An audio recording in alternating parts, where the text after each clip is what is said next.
we educate with a grassroots mentality, right? So being able to come up, not be a traditional 4-year experience, being able to get the actual skills that you need, but really instilling that hard work, that dedication, and the need to network and communicate with not only your team, but the community around you, so that not only you can be successful at your job now, but open yourself up to other opportunities as you move forward in your career.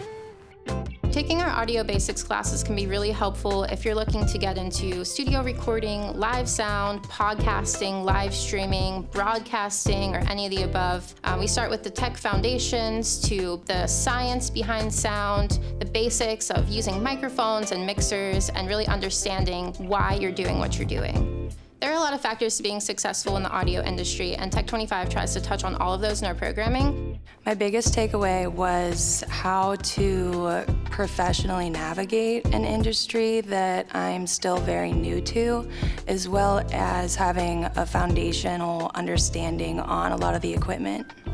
We're able to not only train youth and adults interested in entering this field, but then also create real-world experience for our trainees, so it takes it beyond the classroom.